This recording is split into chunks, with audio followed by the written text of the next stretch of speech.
On number 11, we're going to use our slope formula again. Remember, slope is our change in our y's over our change in our x's.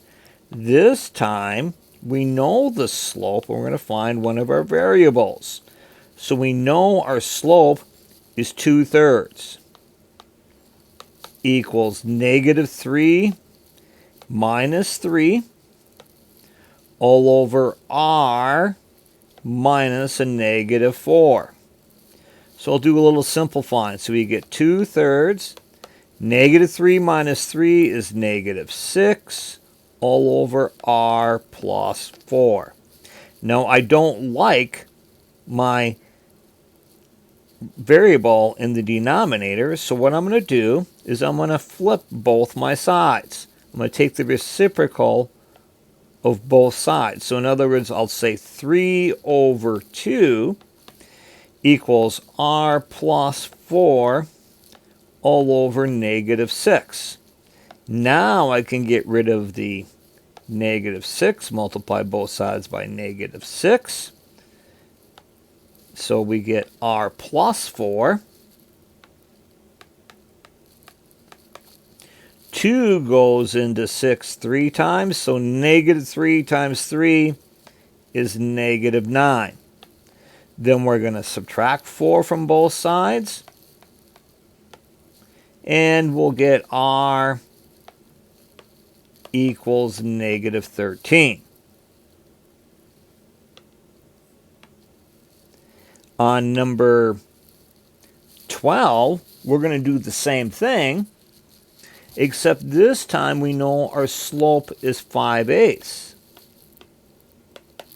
And I'll go xy, xy. So I'll say r minus 5 all over 6 minus r. Now, flipping it still has an r in the denominator, so I'm not going to do that. I'm just going to clear my fractions. I'm going to multiply by both denominators 8 times 6 minus r.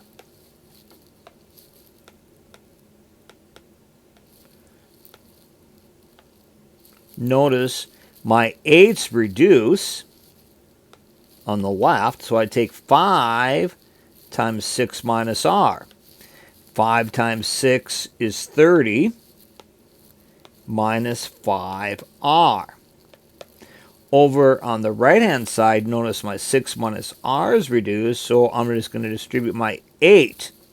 So I'm going to get 8r minus 40. Now let's get all the r's on the same side, so I think I will add 5r to both sides.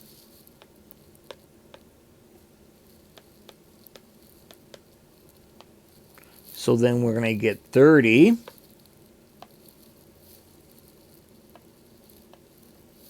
equals 13r minus 40. So let's get rid of the minus 40. We'll add 40 to both sides. I've run out of room here, so I'll write it to my other side here. So I'm going to say 70 equals 13r. We'll divide both sides by 13. 13 doesn't go into 70, so I'm just going to leave it as r equals 70 over 13. On question number 12, I want to determine if it's arithmetic. Well, notice what happens. It goes up by a half each time, doesn't it? So my common difference is 1/2. On number 15, I'm told it's arithmetic. I want to find why. Well, what are you doing to go from 9 to 4? Well, you're subtracting 5, aren't you? So then y is going to be equal to 4 minus 5, which is -1. And there you have it. I'll highlight that for you. Okay, on number 16, I want to write an equation for the nth term of this arithmetic sequence. and then graph the first 5 terms of the sequence. Well, remember, arithmetic sequence looks like a sub n equals a sub 1 plus d times n minus 1. A sub 1 is my first term. My first term is negative 15. So I'm going to go negative 15. And then what am I doing to go to each term? From negative 15 to negative 4, I'm going to add 4. From negative 11 and negative 7, I'm going to add 4. So I'm going to say plus 4 times n minus 1. You could leave it like this, and I would be perfectly happy with that. Okay?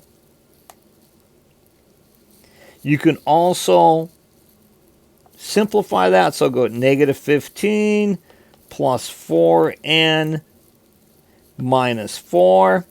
Combine your like terms, 4n minus 19. That's the answer I put for a sub n here. But actually, I like this. Now, my first term is at negative 15, so I put 1 in negative 15.